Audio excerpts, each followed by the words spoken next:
सत श्री अकाल जी। The खालस TV देखने वाले देश दुनिया के साडे सारे दर्शकों का बहुत बहुत स्वागत है। पंजाब ਦੀਆਂ खास खबरों के खास बुलेटिन के नाल मैं हरशरण कौर। ਅੱਜ 5 अक्तूबर है, दिन बुधवार है। नानकशाही संमत 554 के मुताबिक अज 19 अस्सू है। खबरों के इस खास बुलेटिन के तुहानूं सारियां वड्डियां ताज़ा ते अहम खबरां दस दिंदे हां। खबरों तो पहला अज के एक वड्डे त्योहार की जानकारी तुहानूं दे दिंदे हां।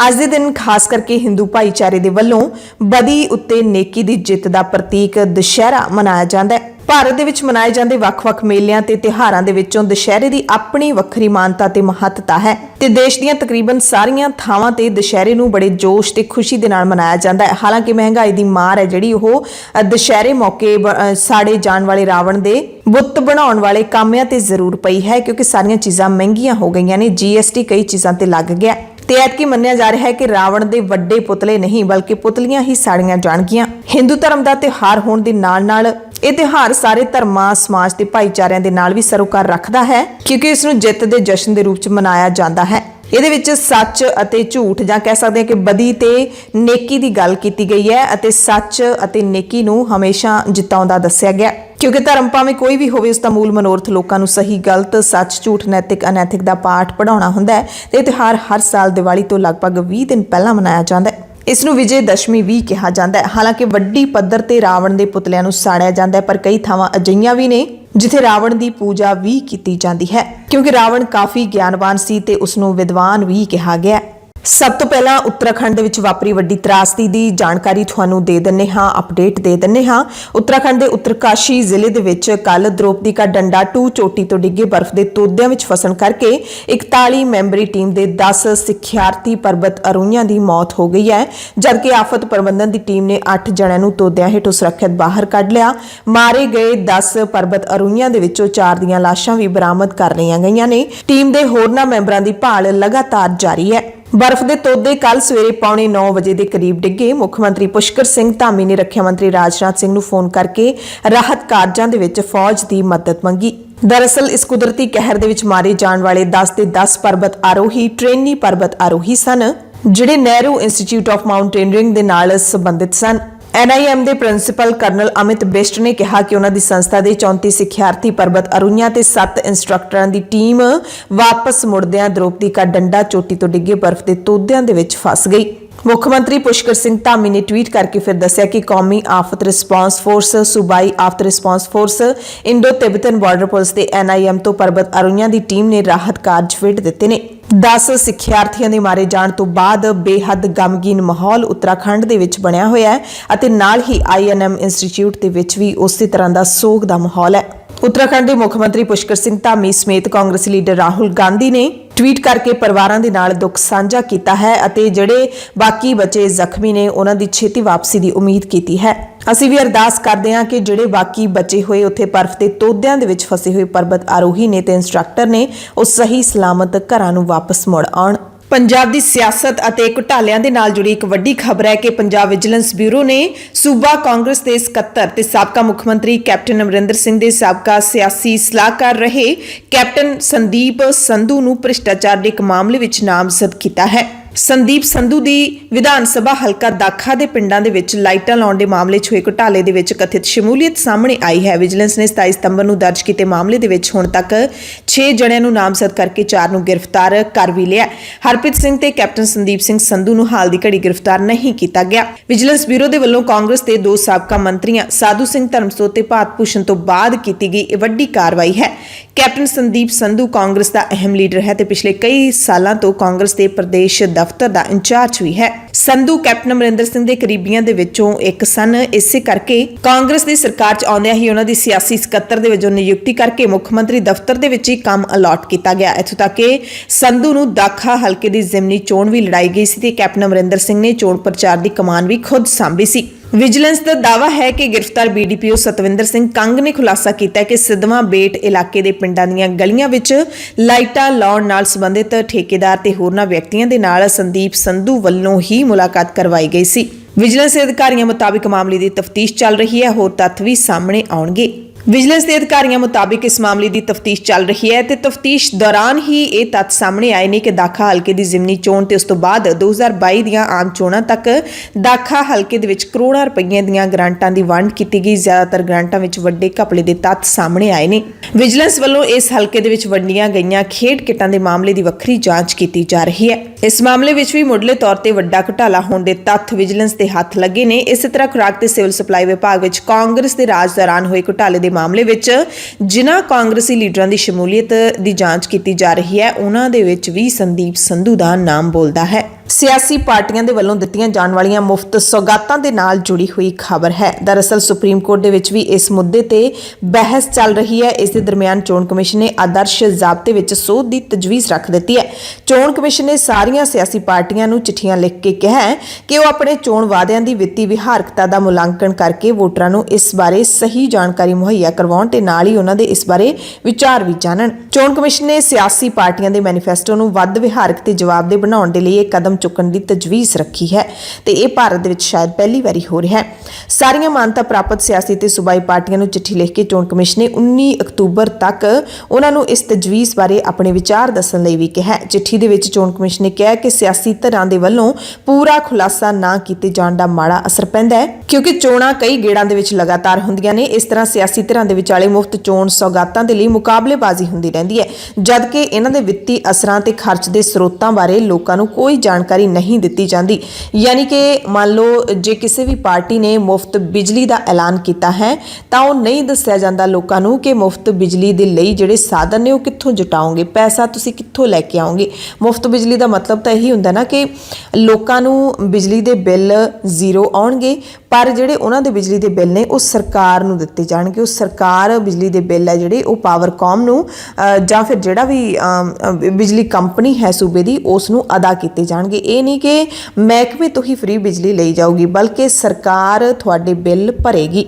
ਤੇ ਹੁਣ ਚੋਣ ਕਮਿਸ਼ਨ ਚਾਹੁੰਦਾ ਹੈ ਕਿ ਲੋਕਾਂ ਨੂੰ ਇਹ ਦੱਸਿਆ ਜਾਣਾ ਚਾਹੀਦਾ ਹੈ ਕਿ ਜਿਹੜੀ ਉਹਨਾਂ ਨੂੰ ਮੁਫਤ ਦੀ ਸੌਗਾਤ ਦਿੱਤੀ ਜਾ ਰਹੀ ਹੈ ਉਹਦਾ ਖਰਚਾ ਕਿੱਥੋਂ ਭਰਿਆ ਜਾਊਗਾ। ਕੁਝ ਹਫ਼ਤੇ ਪਹਿਲਾਂ ਪ੍ਰਧਾਨ ਮੰਤਰੀ ਨਰਿੰਦਰ ਮੋਦੀ ਨੇ ਮੁਫਤ ਚੋਣ ਸੌਗਾਤਾਂ ਦੇ ਮਸਲੇ ਤੇ ਆਮ ਆਦਮੀ ਪਾਰਟੀ ਤੇ ਖਾਸ ਕਰਕੇ ਤੰਜ ਕੱਸਦਿਆਂ ਇਹਨਾਂ ਸੌਗਾਤਾਂ ਨੂੰ ਰਿਓੜੀ ਸੱਭਿਆਚਾਰ ਦੱਸਿਆ ਸੀ।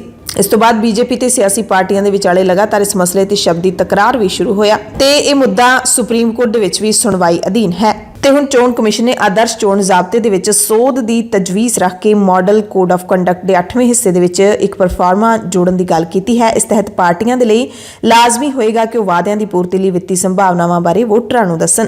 ਸਿਆਸੀ ਪਾਰਟੀਆਂ ਦੇ ਵੱਲੋਂ ਕੀਤੇ ਜਾਂਦੇ ਚੋਣ ਵਾਅਦਿਆਂ ਦੇ ਖੁਲਾਸੇ ਬਾਰੇ ਤਜਵੀਜ਼ਤ ਫਾਰਮੈਟ ਦਾ ਮੰਤਵ ਸੂਚਨਾਵਾਂ ਦਾ ਮਾਨਕੀਕਰਨ ਕਰਨਾ ਹੈ। ਇਹਦੇ ਵਿੱਚ ਖਰਚ ਦੀ ਕਵਰੇਜ, ਵਿੱਤੀ ਅਸਰਾਂ ਤੇ ਉਪਲਬਧ ਵਿੱਤੀ ਸਰੋਤਾਂ ਦੀ ਜਾਣਕਾਰੀ ਹੈ ਜਿਹੜੀ ਉਹ ਸਿਆਸੀ ਪਾਰਟੀਆਂ ਨੂੰ ਦੇਣੀ ਪਵੇਗੀ। ਪੰਜਾਬ ਦੇ ਵਿੱਚ ਝੋਨੇ ਦਾ ਸੀਜ਼ਨ ਚੱਲ ਰਿਹਾ ਹੈ। ਮੰਡੀਆਂ ਦੇ ਵਿੱਚ ਵੀ ਝੋਨਾ ਪਹੁੰਚਣਾ ਸ਼ੁਰੂ ਹੋ ਚੁੱਕਿਆ ਤੇ ਖੇਤਾਂ ਦੇ ਵਿੱਚ ਵਾਢੀ ਦਾ ਕੰਮ ਚੱਲ ਰਿਹਾ ਹੈ। ਇਸ ਦਰਮਿਆਨ ਸਰਕਾਰ ਹੈ ਜਿਹੜੀ ਪੰਜਾਬ ਦੀ ਆਮ ਆਦਮੀ ਪਾਰਟੀ ਦੀ ਸਰਕਾਰ, ਉਹ ਪਰਾਲੀ ਦਾ ਨਿਪਟਾਰਾ ਕਰਨ ਦੇ ਲਈ ਵੀ ਕਾਫੀ ਐਤਕੀ ਜਿਹੜੀ ਐਕਟਿਵ ਦਿਖਾਈ ਦੇ ਰਹੀ ਹੈ। ਪੰਜਾਬ ਸਰਕਾਰ ਨੇ ਪਰਾਲੀ ਦੀ ਸਮੱਸਿਆ ਦੇ ਹੱਲ ਲਈ 2024 ਤੱਕ ਦਾ ਟੀਚਾ ਮਿੱਥਿਆ ਹੈ। ਪੰਜਾਬ ਦੇ ਪ੍ਰਦੂਸ਼ਣ ਕੰਟਰੋਲ ਬੋਰਡ ਨੇ ਵੀ ਸਰਕਾਰ ਨੂੰ ਮਸਲੇ ਦੇ ਹੱਲ ਦੇ ਲਈ ਸੰਜੀਦਾ ਦੱਸਿਆ ਹੈ।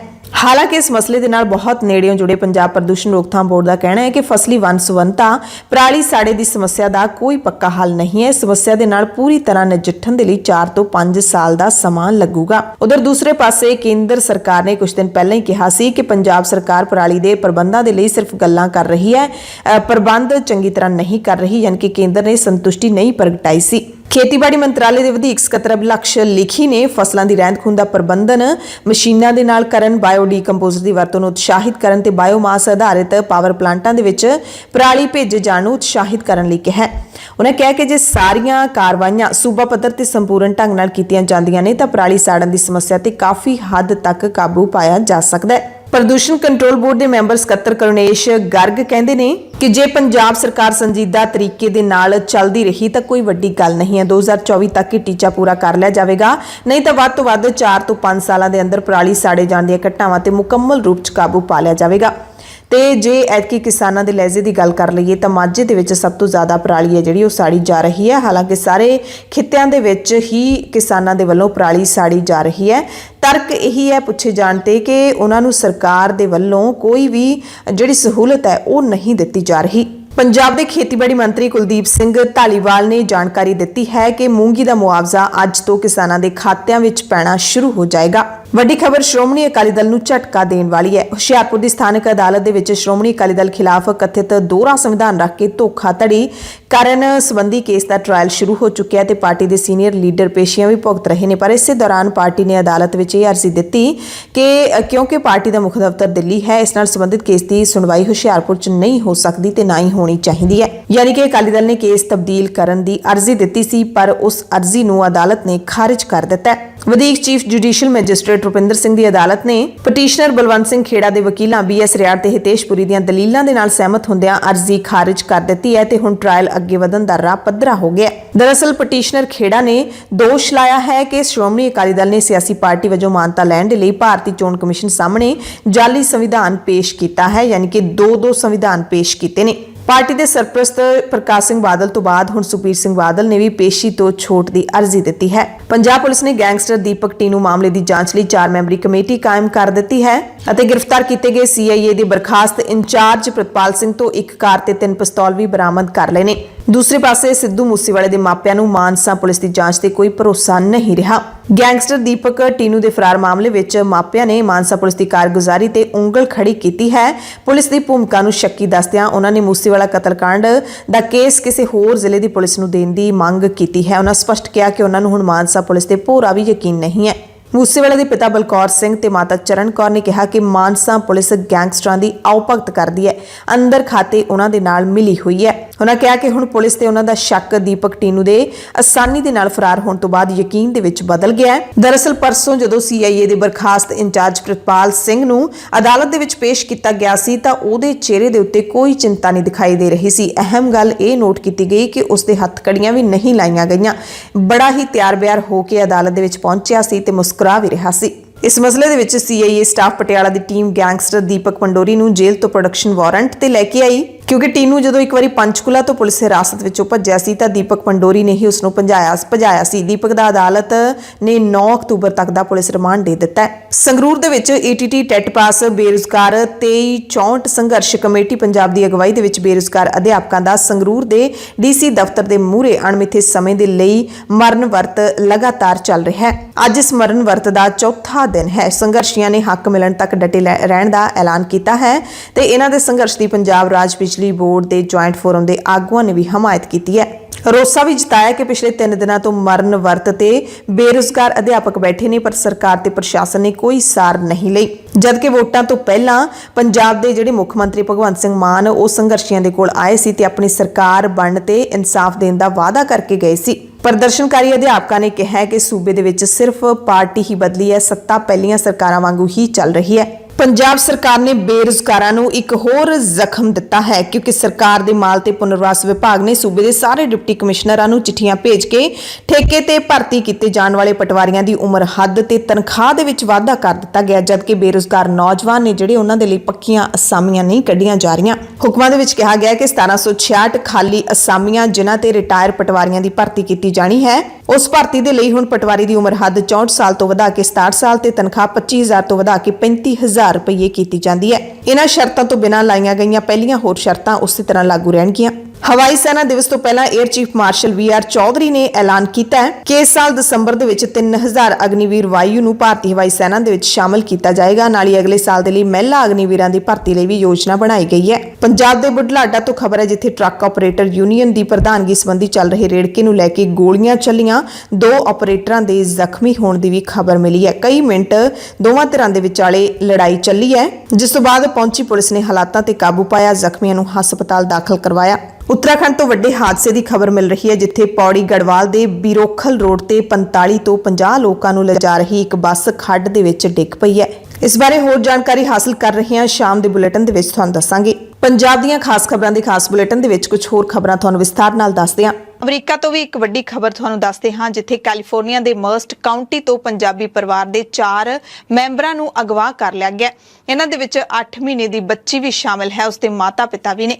मर्स्ट काउंटी शैरिफ के दफ्तर ने दस्सिया कि जिन्हां नूं अगवा किया गया उन्हां दे विच 36 साला जसदीप सिंह, 27 साल की जसलीन कौर, उन्हां दी 8 महीने की बच्ची आरूही 39 साला अमनदीप सिंह ये 4 जने ने।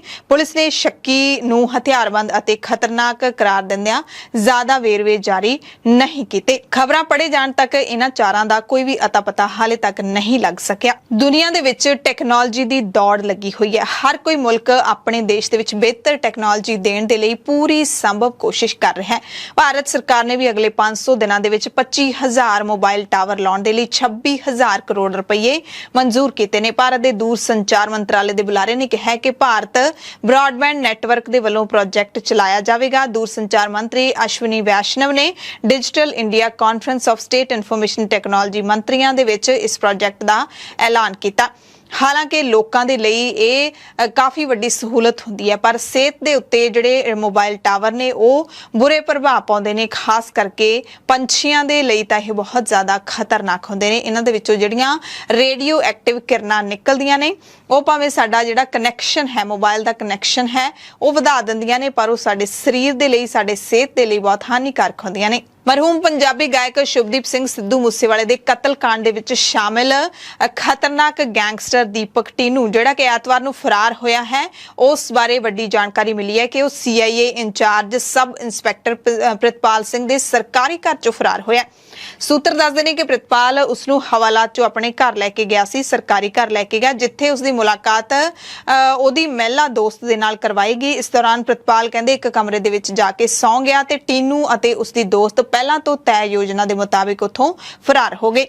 सूत्रों के मुताबिक टीनू की दोस्त भी पंजाब पुलिस की महिला कांस्टेबल हो सकती है। हालांकि पुलिस ने इस बारे कोई भी अधिकारी जानकारी नहीं दी। जिन्नी भी जानकारी तुहानूं दे रहे हैं सूत्रों के आधार पर दे रहे हैं, क्योंकि अफसर ने जिहड़े वो जांच की गल कह के पूरे मामले ते हाले तक चुप ने, क्योंकि इस वड्डे कतलकांड दे विच एक गैंगस्टर दा पुलिस की हिरासत दे विच, वो भी CIA स्टाफ की हिरासत दे विचों भज जाना एक वड्डी किरकिरी वाली गल है, एक वड्डी शर्म वाली गल है। पंजाब पुलिस दी जिहड़ी कारगुजारी है उस ते वड्डे सवाल उठे ने। इस करके शायद पुलिस ने दीपक टीनू दे भज्जण दी थां दा जिक्र ना तां FIR दे विच कीता ते ना ही इहदे बारे मूंह खोल रहे ने। इह सानूं सूत्रां तो पता लग्या है कि उहदे सरकारी रिहाइश चों भज्जे ने। सब इंस्पैक्टर दा घर शहर दे पौश इलाके दे विच है। इत्थे कई होर अफसर भी आके ठहरदे रहिंदे ने। अजिहे विच इस इलाके दी सिक्योरिटी नूं लैके भी वड्डे सवाल खड़े हो रहे ने। इह भी पता लग्या कि टीनू पुलिस कस्टडी तो छुट के भज के विदेश भज्जण दे लई गैंगस्टर गोल्डी बराड़ दे संपर्क दे विच भी सी। मन्निया जा रहा है कि उसकी फरारी दे पिछे कैनेडा तो अमरीका दे कैलिफोर्निया स्थित सेफ हाउस दे विच लुके बैठे गैंगस्टर गोल्डी बराड़ दा पूरा हथ है। इत्थे एक होर भी वड्डा सवाल उठता है जदों ये पता लगदा है, जे इस गल की पुष्टि हो जाती है कि उहदे सरकारी घरों भज्जिया सी सरकारी रिहाइश तो, यानी कि सब इंस्पैक्टर है जिहड़ा CIA दा इंचार्ज है उस दे नाल एक गैंगस्टर दे एक अपराधी दे इन्ने नेड़ले संबंध आखिरकार किवें बन गए कि वो उसकी महिला दोस्त नूं मिलाउण दे लई बिना हथ कड़ी लाए तो उसनूं वक्खरे कमरे दे विच ठहरा के आप सौ जांदा CIA दा इंचार्ज। वड्डे सवाल तां खड़े होणगे कि आखिरकार इन्नी नेड़ता किवें बन गई। सूत्र दसदे ने कि पुलिस ने गिरफ्तार सब इंस्पैक्टर तो उसके 2 मोबाइल बरामद कीते ने। इन्हां दे विच टीनू दी महिला दोस्त दा नंबर भी पुलिस नूं मिलिया है, जिस दे जरिए उसकी जिहड़ी महिला दोस्त सी उहदी शनाखत भी कर ली गई है। फिलहाल कहंदे उहदा नंबर बंद आ रहा है। पुछगिछ दे विच सब इंस्पैक्टर हाले भी दीपक टीनू की फरारी बारे यही कह रहा है कि दीपक टीनू ने उसनूं हथियारां की बरामदगी दे बारे दस्सण की कोशिश की सी, यानी कि उन्हें एक डील की सी कि मैं हथियारां की बरामदगी बारे दसूंगा, तू मेरी दोस्त दे नाल मैनूं मिला दे। हाले तक प्रितपाल सिंह यही कह रहा है, पर पुलिस नूं पूरा शक है कि उस दे भज्जण दे विच प्रितपाल सिंह शामिल है ते टीनू नूं भजाउण दे विच कल्ला CIA इंचार्ज प्रितपाल सिंह ही शामिल नहीं है। साजिश दे विच कोई होर पुलिस अधिकारी जां कर्मचारी भी शामिल हो सकता है। इन्हां दे उत्ते भी गाज डिग सकती है। इस करके पुलिस ने इस मामले दे विच धारा 120 भी लाई है ताकि जे जांच दे विच कोई होर व्यक्ति शामिल नजर आउंदा तो उसनूं भी नामजद किया जा सके। टीनू तो जेल दे विच कुछ दिन पहला मोबाइल भी बरामद होया सी। जेल दे विच बह के उसने फरार होने की कहंदे पूरी प्लैनिंग घड़ी, जिस तो बाद ही उसने सब इंस्पैक्टर नूं हथियार बरामदगी दा झांसा दिता कि मैं हथियार बरामद करवाऊंगा। सूत्रां दी मन्नीए तां पुलिस कस्टडी तो फरार होने तो बाद उसने कैनेडा, अमेरिका जां नेपाल दे राहीं ਦੁਬਈ ਭੱਜਣ ਦੀ ਪੂਰੀ ਯੋਜਨਾ ਬਣਾਈ ਸੀ। ਇਸੇ ਕਰਕੇ ਪੰਜਾਬ ਪੁਲਿਸ ਨੇ ਉਸ ਦੇ ਖਿਲਾਫ ਲੁੱਕਆਊਟ ਨੋਟਿਸ ਵੀ ਜਾਰੀ ਕਰ ਦਿੱਤਾ। ਤੀਸਰਾ ਦਿਨ ਹੋ ਗਿਆ, ਹਾਲੇ ਤੱਕ ਗੈਂਗਸਟਰ ਦਾ ਕੋਈ ਅਤਾ ਪਤਾ ਨਹੀਂ ਲੱਗਿਆ। ਚਾਰੇ ਪਾਸੇ ਪੁਲਿਸ ਨੇ ਨਾਕੇ ਲਾ ਰੱਖੇ ਨੇ। ਜਿਹੜੇ ਬਾਰਡਰਸ ਹੈਗੇ ਨੇ ਪੰਜਾਬ ਦੇ ਹੋਰ ਸੂਬਿਆਂ ਦੇ ਨਾਲ ਲੱਗਦੇ, ਉਹ ਵੀ ਸੀਲ ਕਰ ਦਿੱਤੇ ਨੇ। ਸਾਰੇ ਕਿਤੇ ਨਾਕਾਬੰਦੀ ਕਰ ਦਿੱਤੀ ਹੈ, ਪਰ ਹਾਲੇ ਤੱਕ ਗੈਂਗਸਟਰ ਦਾ ਕੋਈ ਥਾਂ ਪਤਾ ਨਹੀਂ। ਸੀਸੀਟੀਵੀ ਵੀ ਖੰਗਾਲੇ ਜਾ ਰਹੇ ਨੇ। ਸੋ ਪੁਲਿਸ ਦੀ ਕਾਰਗੁਜ਼ਾਰੀ ਤੇ ਸਵਾਲ ਕਿਉਂ ਨਾ ਉੱਠਣ। ਪੁਲਿਸ ਨੂੰ ਕਹਿੰਦੇ ਇਹ ਵੀ ਪਤਾ ਲੱਗਿਆ ਕਿ ਫਰਾਰ ਹੋਣ ਤੋਂ ਬਾਅਦ ਟੀਨੂ ਨੇ ਬੈਂਕ ਚੋਂ ਕੈਸ਼ ਵੀ ਕਢਵਾਇਆ। ਜਿਸ ਬੈਂਕ ਜਾਂ ਜਿਸ ਏਟੀਐਮ ਚੋਂ ਟੀਨੂ ਨੇ ਕੈਸ਼ ਕਢਵਾਇਆ, ਉੱਥੋਂ ਦੇ ਵੀ ਸੀਸੀਟੀਵੀ ਕੈਮਰੇ ਪੁਲਿਸ ਚੈੱਕ ਕਰ ਰਹੀ ਹੈ। ਜਿਸ ਖਾਤੇ ਚੋਂ ਪੈਸੇ ਬੈਂਕ ਦੇ ਵਿੱਚ ਆਏ ਜਾਂ ਕਢਵਾਏ ਜਾਂ ਕਿਹਨੇ ਭੇਜੇ, ਸਾਰੀਆਂ ਗੱਲਾਂ ਦੀ ਜਾਂਚ ਹੈ ਜਿਹੜੀ ਉਹ ਹੋ ਰਹੀ ਹੈ ਤੇ ਪਤਾ ਲਾਉਣ ਦੀ ਕੋਸ਼ਿਸ਼ ਕਰ ਰਹੀ ਹੈ ਪੁਲਿਸ ਕਿ ਕੀ ਇਸ ਗੈਂਗਸਟਰ ਨੂੰ ਵਿਦੇਸ਼ਾਂ ਤੋਂ ਫੰਡਿੰਗ ਹੋ ਰਹੀ ਸੀ।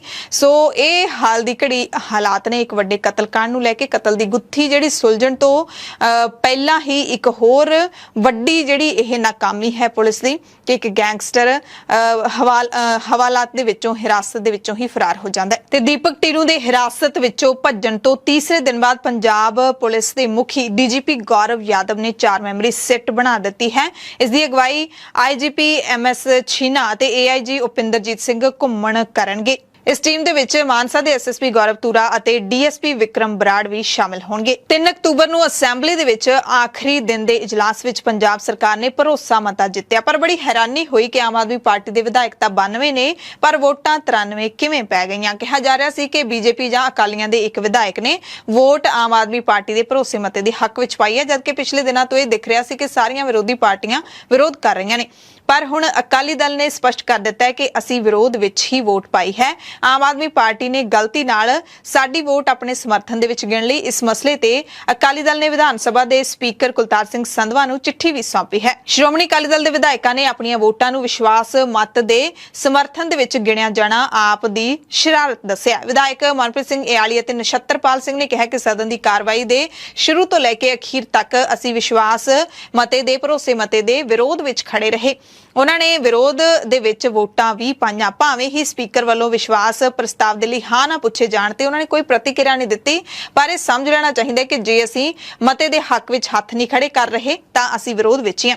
ਪਰ ਆਮ ਆਦਮੀ ਪਾਰਟੀ ਨੇ ਕਹਿੰਦੇ ਗਲਤਫਹਿਮੀ ਕਰਕੇ ਸਾਡੀ ਜਿਹੜੀ ਵੋਟ ਇੱਕ ਵੋਟ ਹੈ ਆਪਣੇ ਸਮਰਥਨ ਦੇ ਵਿੱਚ ਗਿਣ ਲਈ। ਵਿਧਾਇਕ ਮਨਪ੍ਰੀਤ ਸਿੰਘ ਇਆਲੀ ਨੇ ਹੁਣ ਅਕਾਲੀ ਦਲ ਦੇ ਸਾਰੇ ਵਿਧਾਇਕਾਂ ਦੀਆਂ ਵੋਟਾਂ ਮਤੇ ਦੇ ਖਿਲਾਫ ਗਿਣੇ ਜਾਣ ਦੀ ਅਪੀਲ ਕੀਤੀ ਹੈ। ਉਹਨਾਂ ਨੇ ਕਿਹਾ ਕਿ ਵਿਸ਼ਵਾਸ ਮਤ ਦੇ ਸਮਰਥਨ ਦੇ ਵਿੱਚ ਅਸੀਂ ਨਾ ਪਹਿਲਾਂ ਸੀ ਨਾ ਹੀ ਹੋਣਾ। ਆਮ ਆਦਮੀ ਪਾਰਟੀ ਦੇ ਕੋਲ ਸਦਨ ਦਾ ਰਿਕਾਰਡ ਮੌਜੂਦ ਹੈ, ਉਹ ਜਾਂਚ ਵੀ ਕਰ ਸਕਦੇ ਨੇ। ਇਸੇ ਮਸਲੇ ਨੂੰ ਲੈ ਕੇ ਵਿਧਾਨ ਸਭਾ ਹਲਕਾ ਭੁੱਲਾਥ ਤੋਂ ਕਾਂਗਰਸੀ ਵਿਧਾਇਕ ਸੁਖਪਾਲ ਸਿੰਘ ਖਹਿਰਾ ਨੇ ਵੀ ਪੰਜਾਬ ਵਿਧਾਨ ਸਭਾ ਦੇ ਸਪੀਕਰ ਕੁਲਤਾਰ ਸਿੰਘ ਸੰਧਵਾ ਤੇ ਤਿੱਖੇ ਸ਼ਬਦਾਂ ਦੇ ਨਾਲ ਹਮਲਾ ਬੋਲਦਿਆਂ ਸੰਧਵਾ ਨੂੰ ਝੂਠਾ ਤੇ ਪੱਖਪਾਤੀ ਦੱਸਿਆ। ਕਹਿੰਦੇ ਸੰਧਵਾ ਨੇ ਕਿਹਾ ਕਿ 93 ਵਿਧਾਇਕਾਂ ਨੇ ਹੱਕ ਵਿੱਚ ਵੋਟ ਦਿੱਤੀ, ਜਦਕਿ ਆਮ ਆਦਮੀ ਪਾਰਟੀ ਦੇ ਤਾਂ 92 ਵਿਧਾਇਕ ਨੇ, ਫਿਰ 93 ਨੇ ਹੱਕ ਵਿੱਚ ਕਿਵੇਂ ਵੋਟ ਪਾਈ? ਕਿਉਂਕਿ ਅਕਾਲੀ ਬਸਪਾ ਵਿਧਾਇਕਾਂ ਨੇ ਵੀ ਇਸ ਦਾ ਵਿਰੋਧ ਕੀਤਾ ਸੀ, ਪਰ ਸੰਧਵਾ ਨੇ ਉਹਨਾਂ ਦਾ ਨਾਮ ਪਾਸ ਕੀਤੇ ਭਰੋਸੇ ਮਤੇ ਦੇ ਵਿੱਚ ਸ਼ਾਮਿਲ ਕਰ ਦਿੱਤਾ। ਇੱਕ ਝੂਠੇ ਬੰਦੇ ਦੇ ਵੱਲੋਂ ਵਿਧਾਨ ਸਭਾ ਦੀ ਕਾਰਵਾਈ ਨਿਰਪੱਖਤਾ ਦੇ ਨਾਲ ਕਿਵੇਂ ਚਲਾਈ ਜਾ ਸਕਦੀ ਹੈ, ਇਹ ਕਿਹਾ ਹੈ ਸੁਖਪਾਲ ਸਿੰਘ ਖਹਿਰਾ ਨੇ। ਸੁਪਰੀਮ ਕੋਰਟ ਦੇ ਵੱਲੋਂ ਹਰਿਆਣਾ ਦੇ ਵਿੱਚ ਵੱਖਰੀ ਕਮੇਟੀ ਬਣਾਉਣ ਲਈ ਬਣਾਏ ਕਾਨੂੰਨ ਨੂੰ ਰੱਦ ਕਰਨ ਤੇ ਸਿੱਖ ਵਿਰੋਧੀ ਤਾਕਤਾਂ ਨੂੰ ਨੱਥ ਪਾਉਣ ਦੇ ਲਈ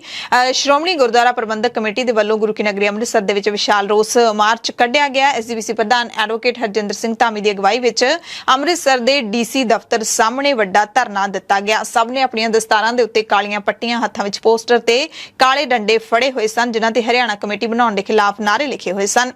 ਮਾਰਚ ਦਰਬਾਰ ਸਾਹਿਬ ਤੋਂ ਕਚਹਿਰੀ ਤੱਕ ਕੱਢਿਆ ਗਿਆ। ਇਸ ਮਾਰਚ ਦੇ ਵਿੱਚ ਐਸਜੀਪੀਸੀ ਮੈਂਬਰ ਅਤੇ ਸ਼੍ਰੋਮਣੀ ਕਮੇਟੀ ਦੇ ਹੋਰ ਕਰਮਚਾਰੀ ਸ਼ਾਮਲ ਸਨ। ਪੰਥਕ ਜੈਕਾਰਿਆਂ ਦੇ ਨਾਲ ਸ਼ੁਰੂ ਹੋਇਆ ਮਾਰਚ ਡੀਸੀ ਦਫ਼ਤਰ ਪਹੁੰਚਿਆ, ਜਿੱਥੇ ਉਹਨਾਂ ਨੇ ਧਰਨਾ ਦਿੱਤਾ ਤੇ ਫਿਰ ਪ੍ਰਧਾਨ ਮੰਤਰੀ ਦੇ ਨਾਮ ਡੀਸੀ ਨੂੰ ਮੰਗ ਪੱਤਰ ਵੀ ਸੌਂਪਿਆ। ਪ੍ਰਧਾਨ ਐਡਵੋਕੇਟ ਧਾਮੀ ਨੇ ਕਿਹਾ ਕਿ ਅਸੀਂ 3 ਤਰ੍ਹਾਂ ਦਾ ਇਨਸਾਫ ਮੰਗਦੇ ਹਾਂ। ਸਿੱਖ ਬੰਦੀਆਂ ਨੂੰ ਰਿਹਾ ਕਰੋ, ਇਸ ਮਸਲੇ ਦੇ ਲਈ ਸਾਡੀਆਂ ਕਾਨੂੰਨੀ ਲੜਾਈਆਂ ਚੱਲ ਰਹੀਆਂ ਨੇ। ਦੂਸਰਾ, ਆਰਐਸਐਸ ਤੇ ਮੁਲਾਂਕਣ ਕੀਤਾ ਜਾਣਾ ਚਾਹੀਦਾ ਹੈ। ਤੀਸਰਾ, ਜੋ ਸਿੱਖ ਗੁਰਦੁਆਰਾ ਐਕਟ ਤੋੜਿਆ ਗਿਆ ਇਹ ਨਹੀਂ ਟੁੱਟਣਾ ਚਾਹੀਦਾ ਸੀ। ਜਿਹੜੀ ਹਰਿਆਣਾ ਕਮੇਟੀ ਹੈ ਉਹ ਐਸਜੀਪੀਸੀ ਦੇ ਅੰਡਰ ਹੀ ਰਹਿਣੀ ਚਾਹੀਦੀ ਹੈ। ਤੇ ਹੁਣ 7 ਅਕਤੂਬਰ ਨੂੰ ਤਖਤ ਸ੍ਰੀ ਕੇਸਗੜ੍ਹ ਸਾਹਿਬ ਅਤੇ ਤਖਤ ਸ੍ਰੀ ਦਮਦਮਾ ਸਾਹਿਬ ਤੋਂ ਸ੍ਰੀ ਅਕਾਲ ਤਖਤ ਸਾਹਿਬ ਤੱਕ ਵਿਸ਼ਾਲ ਮਾਰਚ ਕੱਢੇ ਜਾਣਗੇ। ਐਕਟ ਤੋੜਿਆ ਗਿਆ, ਇਹ ਐਕਟ ਨਹੀਂ ਸੀ ਟੁੱਟਣਾ ਚਾਹੀਦਾ। ਇਹ ਐਕਟ ਤੋੜ ਕੇ ਅੱਜ ਸਾਨੂੰ ਖਾਸਾ ਆ। ਸਾਨੂੰ ਅੱਜ ਕਹਿ ਰਹੇ ਆ ਇਹ ਗੱਲ ਵੀ ਦਿੱਲੀ 'ਚ ਵੀ ਸਿੱਖ ਰਾਜ ਕਰਦੇ ਆ। ਕੋਈ ਸ਼ੱਕ ਨਹੀਂ, ਦਿੱਲੀ 'ਚ ਸਿੱਖ ਰਾਜ ਨਹੀਂ ਕਰਦੇ, ਪ੍ਰਬੰਧ ਚਲਾਉਂਦੇ ਆ ਗੁਰਦੁਆਰਾ ਸਾਹਿਬਾਨ ਦਾ। ਇਹ ਰਾਜ ਨਹੀਂਗਾ, ਇਹ ਤਾਂ ਸੇਵਾ ਆ। ਆਮ ਆਦਮੀ ਪਾਰਟੀ ਦੇ ਮੁੱਖ ਬੁਲਾਰੇ ਮਾਲਵਿੰਦਰ ਸਿੰਘ ਕੰਗ ਨੇ ਚੰਡੀਗੜ੍ਹ ਦੇ ਵਿੱਚ ਪ੍ਰੈਸ ਕਾਨਫਰੰਸ ਕਰਕੇ ਕਿਹਾ ਹੈ ਕਿ ਸਿਰਫ ਆਮ ਆਦਮੀ ਪਾਰਟੀ ਹੀ ਕਿਸਾਨ ਪੱਖੀ ਤੇ ਲੋਕ ਪੱਖੀ ਪਾਰਟੀ ਹੈ। ਬੀਜੇਪੀ ਦੇਸ਼ ਭਰ ਵਿੱਚ ਆਪਣੇ ਸੱਤਾਧਾਰੀ ਸੂਬਿਆਂ ਦੇ ਵਿੱਚ ਕਿਸਾਨਾਂ ਦਾ ਸ਼ੋਸ਼ਣ ਹੀ ਕਰ ਰਹੀ ਹੈ।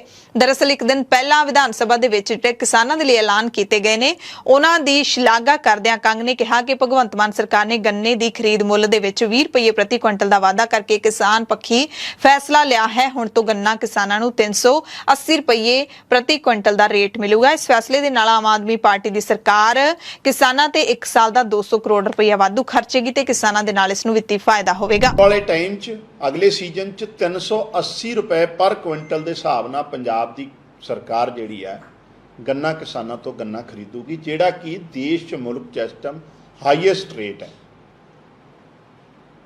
ਔਰ ਪੰਜਾਬ 'ਚ ਮੌਜੂਦਾ ਗੰਨੇ ਦਾ ਜਿਹੜਾ ਰਕਬਾ ਹੈ ਗੰਨਾ ਕਾਸ਼ਤਕਾਰੀ ਦਾ ਉਹ 1.25 ਲੱਖ ਹੈਕਟੇਅਰ ਹੈ, ਜਿਹਦੀ ਵਧਾ ਕੇ ਸੰਭਾਵਨਾ ਜਿਹੜੀ ਕੋਈ ਸਾਡੇ ਕੋਲ ਗੰਨਾ ਪੀੜਨ ਦੀ क्षमता ਜਿਹੜੀ ਆ ਸਮਰੱਥਾ ਜਿਹਨੂੰ ਕਹਿ ਲਓ ਉਹ 2.5 ਲੱਖ ਹੈਕਟੇਅਰ ਤੱਕ ਦੀ ਹੈਗੀ ਆ।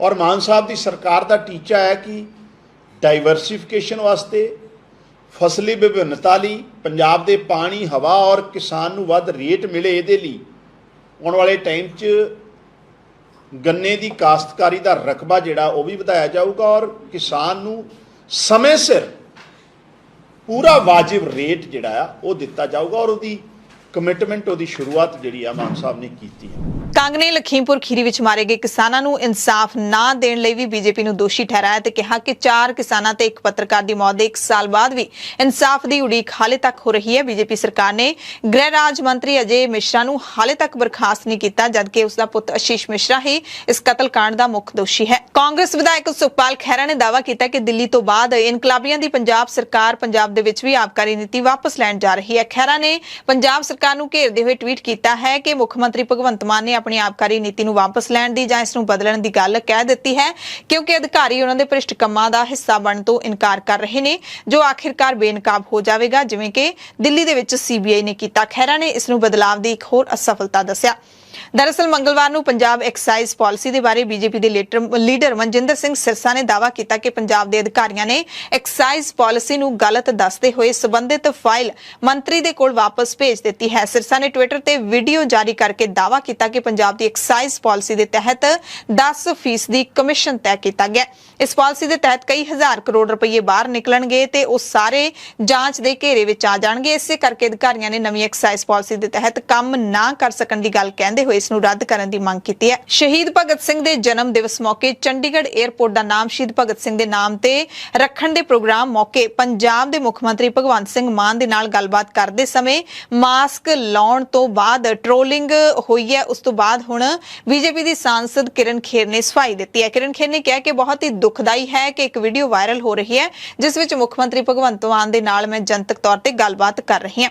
ਖੇਰ ਨੇ ਕਿਹਾ ਕਿ ਇਹ ਮਾਸਕ ਮੈਂ ਲੋ ਇਮਿਊਨਿਟੀ ਦੇ ਚੱਲਦੇ ਲਾਇਆ ਸੀ। ਇਸ ਵੀਡੀਓ ਨੂੰ ਭਗਵੰਤ ਮਾਨ ਦੇ ਪ੍ਰਤੀ ਅਪਮਾਨਜਨਕ ਸ਼ਬਦਾਵਲੀ ਵਰਤਣ ਦੇ ਲਈ ਨਾ ਵਰਤਿਆ ਜਾਵੇ, ਕਿਉਂਕਿ ਕਿਸੇ ਵੀ ਵਿਅਕਤੀ ਦਾ ਜਿਹੜਾ ਸਨਮਾਨ ਉਹ ਜ਼ਰੂਰੀ ਹੁੰਦਾ ਹੈ ਤੇ ਸਾਨੂੰ ਅਹੁਦੇ ਦਾ ਸਨਮਾਨ ਕਰਨਾ ਚਾਹੀਦਾ ਹੈ। ਦਰਅਸਲ ਕਈ ਦਿਨ ਪਹਿਲਾਂ ਦਾ ਵੀਡੀਓ ਹੁਣ ਵਾਇਰਲ ਹੋ ਰਿਹਾ ਹੈ ਜਦੋਂ ਮੁੱਖ ਮੰਤਰੀ ਭਗਵੰਤ ਸਿੰਘ ਮਾਨ ਕਿਰਨ ਖੇਰ ਦੇ ਚਿਹਰੇ ਵੱਲ ਦੇਖਦੇ ਹੋਏ ਜਦੋਂ ਗੱਲ ਕਰ ਰਹੇ ਨੇ, ਉਸੇ ਸਮੇਂ ਦਰਮਿਆਨ ਕਿਰਨ ਖੇਰ ਮਾਸਕ ਲਾਉਂਦੇ ਹੋਏ ਦਿਖਾਈ ਦੇ ਰਹੇ ਨੇ ਤੇ ਕਿਰਨ ਖੇਰ ਨੇ ਟ੍ਰੋਲਿੰਗ ਕਰਨ ਵਾਲਿਆਂ ਨੂੰ ਝਾੜਿਆ ਹੈ। ਕੈਨੇਡਾ ਦੇ ਬਰੈਂਪਟਨ ਦੇ ਵਿੱਚ ਮਰਹੂਮ ਪੰਜਾਬੀ ਗਾਇਕ ਸਿੱਧੂ ਮੂਸੇਵਾਲੇ ਦਾ ਕੰਧ ਚਿੱਤਰ ਬਣਾਇਆ ਜਾਵੇਗਾ। ਇਸ ਸੰਬੰਧੀ ਮਤਾ ਰੀਜਨਲ ਕਾਉਂਸਲਰ ਗੁਰਪ੍ਰੀਤ ਸਿੰਘ ਢਿੱਲੋਂ ਨੇ ਬਰੈਂਪਟਨ ਸਿਟੀ ਕਾਉਂਸਲ ਦੀ ਟੀਮ 'ਚ ਪੇਸ਼ ਕੀਤਾ, ਜਿਸ ਨੂੰ ਪ੍ਰਵਾਨ ਕਰ ਲਿਆ ਗਿਆ। ਬਰੈਂਪਟਨ ਸਿਟੀ ਕਾਉਂਸਲ ਨੇ 12 ਫੁੱਟ ਗੁਣਾ 8 ਫੁੱਟ ਦਾ ਕੰਧ ਚਿੱਤਰ ਸੁਸਾਨ ਫਾਈਨਲ ਸਪੋਰਟਸ ਕੰਪਲੈਕਸ ਦੀ ਬਾਹਰੀ ਕੰਧ ਤੇ ਬਣਾਉਣ ਦੀ ਪ੍ਰਵਾਨਗੀ ਦੇ ਦਿੱਤੀ ਹੈ। ਪਰਿਵਾਰ ਦੀ ਬੇਨਤੀ ਦੇ ਮੁਤਾਬਿਕ ਇਸ ਦੇ ਨਾਲ ਇੱਕ ਰੁੱਖ ਵੀ ਲਾਇਆ ਜਾਊਗਾ। ਕਾਉਂਸਲ ਨੇ ਸਮਾਨ ਸਮੇਤ ਸਾਰੇ ਖਰਚਿਆਂ ਦੇ ਲਈ $1500 ਦੇ ਬਜਟ ਨੂੰ ਵੀ ਪ੍ਰਵਾਨਗੀ ਦਿੱਤੀ ਹੈ। ਮੂਸੇਵਾਲੇ ਦੇ ਕੰਧ ਚਿੱਤਰ ਨੂੰ UV ਪ੍ਰੋਟੈਕਟਿਕ ਕੋਟਿੰਗ ਦੇ ਨਾਲ ਸੁਰੱਖਿਅਤ ਕੀਤਾ ਜਾਏਗਾ ਤੇ ਇਸ ਦਾ ਹਰ ਸਾਲ ਨਿਰੀਖਣ ਵੀ ਕਰਵਾਇਆ ਜਾਵੇਗਾ। ਬੁਲੇਟਿਨ ਦੀ ਸ਼ੁਰੂਆਤ ਦੇ ਵਿੱਚ ਜਿਹੜੀ ਆਪਾਂ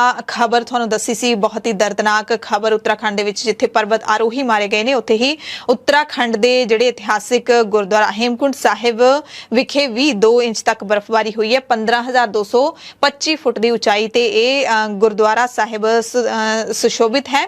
ਇੱਥੇ ਤਾਪਮਾਨ ਬਿਲਕੁਲ ਹੀ ਜ਼ੀਰੋ ਹੋ ਗਿਆ। ਮੌਸਮ ਦੇ ਵਿੱਚ ਤਬਦੀਲੀ ਤੇ ਮੀਂਹ ਕਾਰਨ ਉਚਾਈ ਵਾਲੇ ਇਲਾਕਿਆਂ ਦੇ ਵਿੱਚ ਬਰਫ਼ਬਾਰੀ ਸ਼ੁਰੂ ਹੋਣ ਕਾਰਨ ਸ੍ਰੀ ਹੇਮਕੁੰਟ ਸਾਹਿਬ ਬਰਫ਼ ਦੀ ਸਫੇਦ ਚਾਦਰ ਦੇ ਨਾਲ ਢਕਿਆ ਗਿਆ ਹੈ। ਪਰ ਫਿਰ ਵੀ ਕੜਾਕੇ ਦੀ ਠੰਡ ਹੋਣ ਦੇ ਬਾਵਜੂਦ ਵੀ ਸ਼ਰਧਾਲੂ ਇੱਥੇ ਪਵਿੱਤਰ ਸਰੋਵਰ ਦੇ ਵਿੱਚ ਇਸ਼ਨਾਨ ਕਰ ਰਹੇ ਨੇ। ਗੁਰਦੁਆਰੇ ਦੇ ਕਿਵਾੜ ਨੇ ਜਿਹੜੇ ਉਹ 10 ਅਕਤੂਬਰ ਤੋਂ ਬੰਦ ਹੋ ਜਾਣਗੇ। ਥੋੜੇ ਦਿਨਾਂ ਦੀ ਯਾਤਰਾ ਰਹਿ ਗਈ ਹੈ। ਦਿੱਲੀ ਸਿੱਖ ਗੁਰਦੁਆਰਾ ਮੈਨੇਜਮੈਂਟ ਕਮੇਟੀ ਦੇ ਸਾਬਕਾ ਪ੍ਰਧਾਨ ਪਰਮਜੀਤ ਸਿੰਘ ਸਰਨਾ ਨੇ ਪਾਕਿਸਤਾਨ ਸਥਿਤ ਗੁਰਦੁਆਰਾ ਸ੍ਰੀ ਪੰਜਾ ਸਾਹਿਬ ਦੇ ਹਦੂਦ ਅੰਦਰ ਵਾਪਰੀ ਘਟਨਾ ਨੂੰ ਝੂਠਾ ਦੱਸਿਆ ਹੈ। ਉਹਨਾਂ ਕਿਹਾ ਕਿ ਜਦੋਂ ਉਹਨਾਂ ਨੇ ਪਾਕਿਸਤਾਨ ਸਿੱਖ ਗੁਰਦੁਆਰਾ ਪ੍ਰਬੰਧਕ ਕਮੇਟੀ ਦੇ ਨਾਲ ਫੋਨ ਤੇ ਗੱਲਬਾਤ ਕੀਤੀ ਤਾਂ ਪਤਾ ਲੱਗਿਆ ਕਿ ਫਿਲਮ ਦੀ ਸ਼ੂਟਿੰਗ ਕਰਨ ਵਾਲੀ ਟੀਮ ਚੋਂ ਕੋਈ ਵੀ ਵਿਅਕਤੀ ਗੁਰਦੁਆਰਾ ਸਾਹਿਬ ਦੇ ਅੰਦਰ ਨਹੀਂ ਗਿਆ। ਗੁਰਦੁਆਰਾ ਸਾਹਿਬ ਤੋਂ 20 ਫੁੱਟ ਦੀ ਦੂਰੀ ਤੇ ਖੜੇ ਹੋਏ ਸਨ। ਦਰਅਸਲ ਇੱਕ ਦਿਨ ਪਹਿਲਾਂ ਪਾਕਿਸਤਾਨ ਦੇ ਜ਼ਿਲ੍ਹਾ ਅਟਕ ਦੇ ਹਸਨ ਅਬਦਾਲ ਇਲਾਕੇ ਵਿੱਚ ਸਥਿਤ ਗੁਰਦੁਆਰਾ ਪੰਜਾ ਸਾਹਿਬ ਵਿੱਚ ਮਰਿਆਦਾ ਭੰਗ ਹੋਣ ਦਾ ਮਾਮਲਾ ਸਾਹਮਣੇ ਆਇਆ ਸੀ। ਫਿਲਮ ਲਾਹੌਰ ਦੀ ਸ਼ੂਟਿੰਗ ਦੌਰਾਨ ਸਟਾਰ ਕਾਸਟ ਜੁੱਤੀਆਂ ਪਾ ਕੇ ਗੁਰਦੁਆਰੇ ਦੇ ਵਿੱਚ ਸ਼ੂਟਿੰਗ ਕਰਦੀ ਨਜ਼ਰ ਆਈ ਸੀ। ਇੱਕ ਸ਼ਰਧਾਲੂ ਨੇ ਵੀਡੀਓ ਬਣਾ ਲਈ ਸੀ ਤੇ ਉਹ ਵਾਇਰਲ ਹੋਈ ਸੀ, ਪਰ ਸਰਨਾ ਨੇ ਕਿਹਾ ਕਿ ਇਹ ਝੂਠ ਹੈ। ਉਸ ਫਿਲਮ ਬਣਾਉਣ ਆਏ ਸਨ ਉਹਨਾਂ ਦਾ ਕੋਈ ਤਕਰਾਰ ਉੱਥੇ ਜਿਹੜੀ ਸੰਗਤ ਸੀ ਉਹਨਾਂ ਨਾਲ ਹੋਇਆ ਸੀ। ਪਰ ਕੋਈ ਵੀ ਬੰਦਾ ਦਰਬਾਰ ਸਾਹਿਬ ਦੇ ਅੰਦਰ ਜੋੜੇ ਪਾ ਕੇ ਜਾਂ ਹੋਰ ਕਿਸੇ ਬੇਦਬੀ ਦਾ ਕੋਈ ਹਿੱਸੇਦਾਰ ਨਹੀਂ ਬਣਿਆ। ਮੈਂ ਉੱਥੇ ਹੀ ਸੀ ਹਰ ਵਕਤ। ਇਹ ਉਹਨਾਂ ਦੇ ਆਪਣੇ ਜਿਹੜੇ ਖਿਆਲ ਨੇ ਉਹ ਮੈਂ ਤੁਹਾਨੂੰ ਦੱਸ ਰਿਹਾ। ਮੈਂ ਇਹ ਦੇਖ ਰਿਹਾ ਸਾਂ ਬਈ ਦਫ਼ਤਰ ਦੇ ਬਾਹਰ ਕਈਆਂ ਨੇ ਜੋੜੇ ਪਾਏ ਹੋਏ ਸਨ, ਪਰ ਗੁਰਦੁਆਰੇ ਤੋਂ ਕਾਫੀ ਦੂਰ ਦੇ ਸਨ। ਔਰ ਅੱਜ ਹੁਣੇ ਹੀ ਮੇਰੀ ਗੱਲ ਸਰਦਾਰ ਮਨਜੀਤ ਸਿੰਘ ਸਰਨਾ ਨਾਲ ਹੋਈ ਹੈ, ਜਿਹੜੇ ਦਿੱਲੀ ਤੋਂ ਗੁਰਦੁਆਰਾ ਪੰਜਾ ਸਾਹਿਬ ਤੇ ਨਨਕਾਣਾ ਸਾਹਿਬ ਦੇ ਦਰਸ਼ਨਾਂ ਲਈ ਗਏ ਸਨ। ਮੈਂ ਉਹਨਾਂ ਨੂੰ ਵੀ ਕਿਹਾ ਵੀ ਇੱਕ ਵਾਰ ਤੁਸੀਂ ਵੀ ਪੁੱਛ ਕੇ ਮੈਨੂੰ ਦੱਸ ਦਿਓ। ਉਹਨਾਂ ਨੇ ਦੱਸਿਆ ਕਿ ਸਭ ਝੂਠ ਹੈਗਾ। ਉਹ ਫਿਲਮ ਬਣਾ ਰਹੇ ਸਨ। ਕੋਈ ਵੀ ਸ਼ਖਸ ਨਾ ਫਿਲਮ ਬਣਾਉਣ ਵਾਲੇ ਨਾ ਐਕਟਿੰਗ ਕਰਨ ਵਾਲੇ ਗੁਰਦੁਆਰੇ ਦੇ ਅੰਦਰ ਗਏ। ਉਹਨਾਂ ਨੇ ਬਾਹਰੋਂ ਹੀ ਫਿਲਮ ਬਣਾਈ ਹੈ। ਇਸ ਲਈ ਮੈਂ ਸੰਗਤ ਨੂੰ ਦੱਸਣਾ ਚਾਹੁੰਦਾ ਕਿਸੇ ਅਫਵਾਹ ਵਿੱਚ ਆਉਣ ਦੀ ਲੋੜ ਨਹੀਂ, ਕੋਈ ਇਹੋ ਜਿਹਾ ਬਿਆਨ ਦੇਣ ਦੀ ਲੋੜ ਨਹੀਂ। ਉਧਰ ਦਿੱਲੀ ਸਿੱਖ ਗੁਰਦੁਆਰਾ ਮੈਨੇਜਮੈਂਟ ਕਮੇਟੀ ਦੇ ਮੌਜੂਦਾ ਪ੍ਰਧਾਨ ਹਰਮੀਤ ਸਿੰਘ ਕਾਲਕਾ ਨੇ ਸਰਨਾ ਭਰਾਵਾਂ ਦੇ ਵੱਲੋਂ ਸ਼੍ਰੋਮਣੀ ਅਕਾਲੀ ਦਲ ਦੇ ਨਾਲ ਹੱਥ ਮਿਲਾਏ ਜਾਣ ਦੀ ਨਿਖੇਧੀ ਕੀਤੀ ਹੈ। ਕਰੜੇ ਸ਼ਬਦਾਂ ਦੇ ਵਿੱਚ ਕਾਲਕਾ ਨੇ ਨਿੰਦਾ ਕਰਦਿਆਂ ਦਾਅਵਾ ਕੀਤਾ ਹੈ ਕਿ ਇਹਨਾਂ ਦੇ ਪਰਿਵਾਰ ਤੇ ਯਾਨੀ ਕਿ ਸਰਨਾ ਭਰਾਵਾਂ ਦੇ ਪਰਿਵਾਰ ਤੇ ਐਕਸਾਈਜ਼ ਘੁਟਾਲੇ ਦੇ ਇਲਜ਼ਾਮ ਲੱਗੇ ਨੇ। ਇਸ ਸੰਬੰਧ ਵਿੱਚ ਈਡੀ ਦੀ ਜਾਂਚ ਵੀ ਚੱਲ ਰਹੀ ਹੈ। ਉਹਨਾਂ ਸ਼੍ਰੋਮਣੀ ਅਕਾਲੀ ਦਲ ਦੇ ਪ੍ਰਧਾਨ ਸੁਖਬੀਰ ਬਾਦਲ ਨੂੰ ਤਿੱਖਾ ਸਵਾਲ ਕੀਤਾ ਹੈ ਕਿ ਉਹਨਾਂ ਨੂੰ ਕੀ ਲੋੜ ਪੈ ਗਈ ਹੈ ਸਰਨਿਆਂ ਨੂੰ ਆਪਣੀ ਪਾਰਟੀ ਦੇ ਵਿੱਚ ਲੈ ਕੇ ਅਹਿਮ ਅਹੁਦੇ ਦੇਣ ਦੀ, ਜਦ ਕਿ ਇਹਨਾਂ ਨੂੰ ਦਿੱਲੀ ਦੀ ਸੰਗਤ ਬਿਲਕੁਲ ਨਕਾਰ ਚੁੱਕੀ ਹੈ। ਇਹਨਾਂ ਖਿਲਾਫ ਬੇਅਦਬੀ ਤੇ ਡਰੱਗ ਮਾਫੀਆ ਨਾਲ ਸੰਬੰਧ ਰੱਖਣ ਦੇ ਇਲਜ਼ਾਮ ਬਾਦਲ ਸਰਕਾਰ ਨੇ ਖੁਦ ਲਾਏ ਸੀ, ਪਰ ਹੁਣ ਉਹੀ ਪਰਿਵਾਰ ਬਾਦਲਾਂ ਨੂੰ ਕਿਉਂ ਚੰਗਾ ਲੱਗ ਰਿਹਾ ਹੈ। ਪ੍ਰਧਾਨ ਕਾਲਕਾ ਨੇ ਐਸਜੀਪੀਸੀ ਪ੍ਰਧਾਨ ਹਰਜਿੰਦਰ ਸਿੰਘ ਧਾਮੀ ਤੇ ਵਰਦਿਆਂ ਕਿਹਾ ਕਿ ਇਹਨਾਂ ਵਰਗੇ ਪੜ੍ਹੇ ਲਿਖੇ ਵਿਅਕਤੀ ਤੋਂ ਉਮੀਦ ਨਹੀਂ ਸੀ ਕਿ ਇਸ ਤਰ੍ਹਾਂ ਕਰਨਗੇ। ਸ਼੍ਰੀ ਅਕਾਲ ਤਖਤ ਸਾਹਿਬ ਦੇ ਜਥੇਦਾਰ ਨੂੰ ਵੀ ਹਰਮੀਤ ਸਿੰਘ ਕਾਲਕਾ ਨੇ ਇਸ ਮਸਲੇ ਵੱਲ ਧਿਆਨ ਦੇਣ ਦੀ ਅਪੀਲ ਕੀਤੀ ਹੈ ਅਤੇ ਕਿਹਾ ਕਿ ਉਹ ਜਥੇਦਾਰ ਸਾਹਿਬ ਨੂੰ ਚਿੱਠੀ ਲਿਖਣਗੇ ਅਤੇ ਮੰਗ ਕਰਨਗੇ ਕਿ ਅਜਿਹੇ ਭ੍ਰਿਸ਼ਟ ਵਿਅਕਤੀਆਂ ਨੂੰ ਜਿਹੜੇ ਵੱਡੇ ਅਹੁਦੇ ਨੇ ਉਹਨਾਂ ਤੇ ਬੈਠਣ ਨਾ ਦਿੱਤਾ ਜਾਵੇ। ਇਹਨਾਂ ਦੇ ਇਲਜ਼ਾਮਾਂ ਦੀ ਪੂਰੀ ਜਾਂਚ ਕਰਵਾਈ ਜਾਵੇ। ਉਹਨਾਂ ਨੇ ਪੰਜਾਬ ਦੇ ਮੁੱਖ ਮੰਤਰੀ ਭਗਵੰਤ ਸਿੰਘ ਮਾਨ ਨੂੰ ਵੀ ਇਸ ਮਾਮਲੇ ਤੇ ਧਿਆਨ ਦੇਣ ਦੀ ਅਪੀਲ ਕੀਤੀ ਹੈ। ਸਰਦਾਰ ਹਰਵਿੰਦਰ ਸਿੰਘ ਸਰਨਾ ਨੇ ਸਰਦਾਰ ਸੁਖਬੀਰ ਸਿੰਘ ਬਾਦਲ ਸ਼੍ਰੋਮਣੀ ਅਕਾਲੀ ਦਲ ਨੂੰ 10 ਕਰੋੜ ਰੁਪਈਆ ਦੇ ਕੇ ਸ਼੍ਰੋਮਣੀ ਗੁਰਦੁਆਰਾ ਪ੍ਰਬੰਧਕ ਕਮੇਟੀ ਦੀ ਅਹਿਮ ਜ਼ਿੰਮੇਵਾਰੀ ਲੈਣ ਦੀ ਡੀਲ ਕੀਤੀ ਹੈ।